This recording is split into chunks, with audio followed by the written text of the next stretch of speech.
Welcome to Ranting and Raving.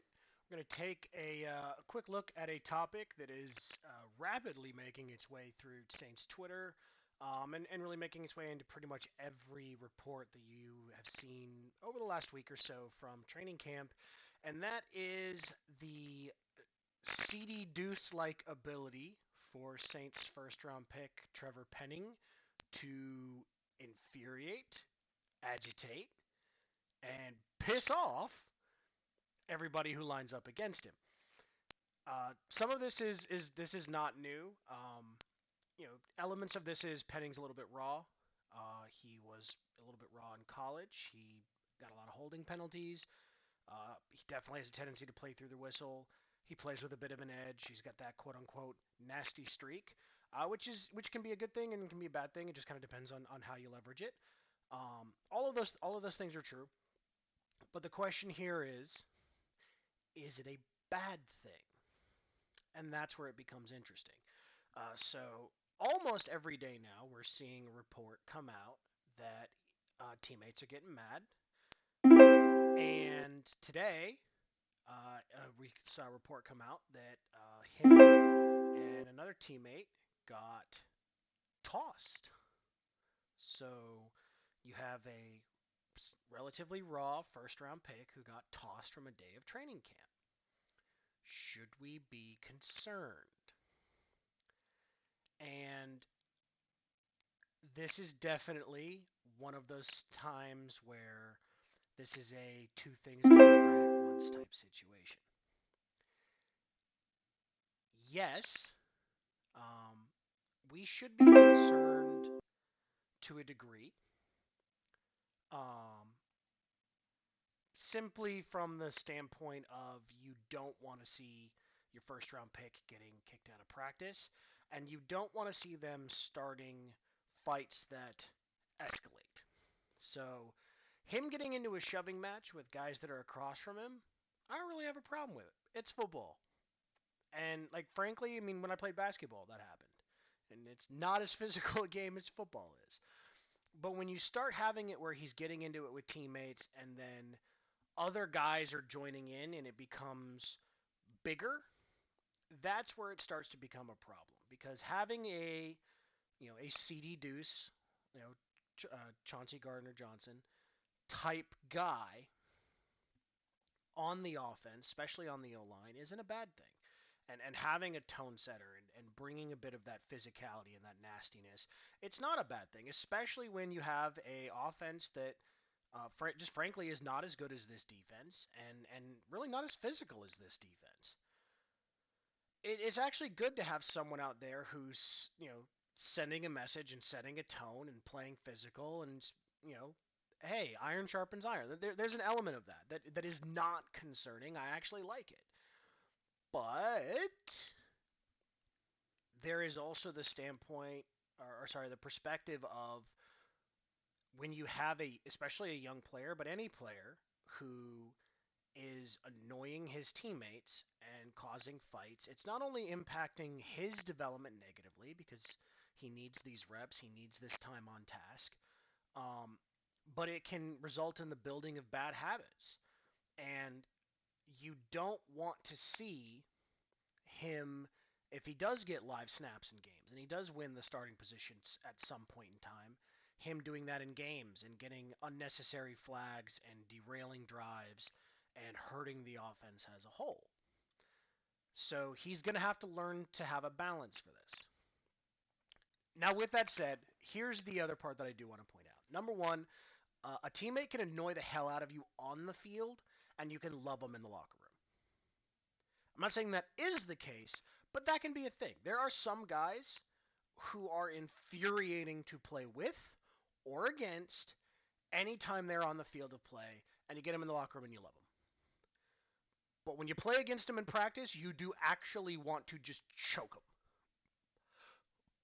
And it's entirely possible that Trevor is just one of those guys. So anybody who lines up against him is going to want to choke him. And CD, we already know CD is one of those guys. Michael Thomas punched him.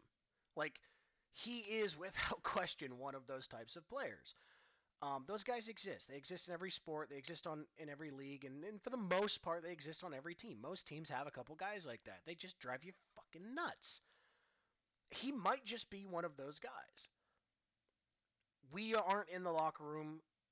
Over time, we'll get a better gauge of how his teammates feel about him, and that part's super important. But here is the other part. It's the first week of camp. It is hot as hell. If you don't believe me, check Jarvis Landry's Instagram. His first day out in that Louisiana heat, he's getting the suction cup treatment, which just looks weird as hell, but I guess it works. But like the heat is absolutely a factor to this. When you got this big, raw bone, strong dude that is playing to the whistle, the first week of camp, where you're not all the way ramped up, and it's hot as hell, it's extra annoying.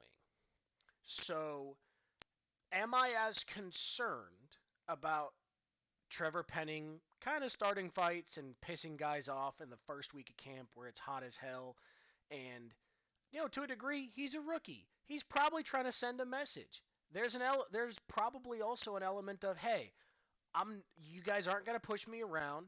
I'm going to push you around, and you're going to get used to it. Like, I am here to take a spot. I am not going to get rooked.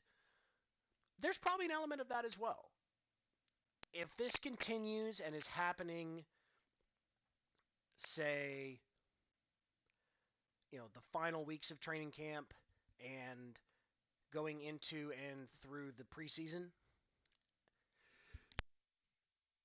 excuse me, then I'd be a lot more concerned. But happening in the first week of you know, first week of training camp, happening when it's hot as hell, happening his first week of training camp as a rookie. A lot of these, by the way, the ones that are getting it started on are reps that he's winning. Who knows if he's talking trash or not, and that's part of it. But, it's hot. Guys may or may not be getting manhandled and may or may not be very happy about the way that he's manhandling them. I'm not super concerned yet, but it is something to keep an eye on because there is that line, and you can be an irritant and you can be an extremely physical player and it can be an asset, but when it becomes a gimmick, it becomes a problem.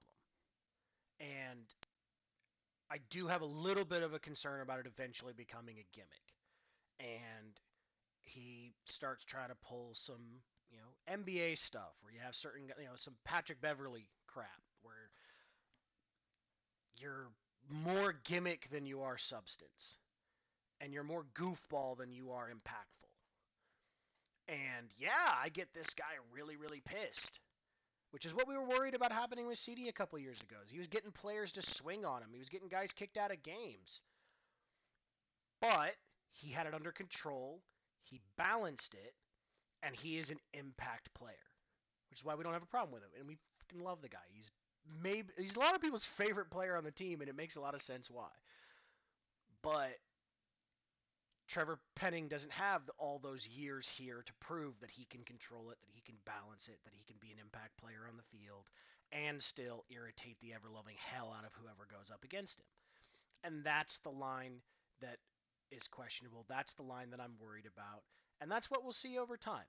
But as of right now, getting kicked out of camp one day, getting guys really pissed consistently in the heat, not really overly concerned about that. Even his teammates jumping in. Y'all got to watch more camps around the league. Like, if it's systemic, if it's consistent, I'm concerned. If it happens a few times, this defensive unit is super together and super dominant, and they believe they are the alphas of this team. And when you've got one guy out there playing super physical and going against that internal narrative for the team, it's going to create some friction. But that's not necessarily bad friction.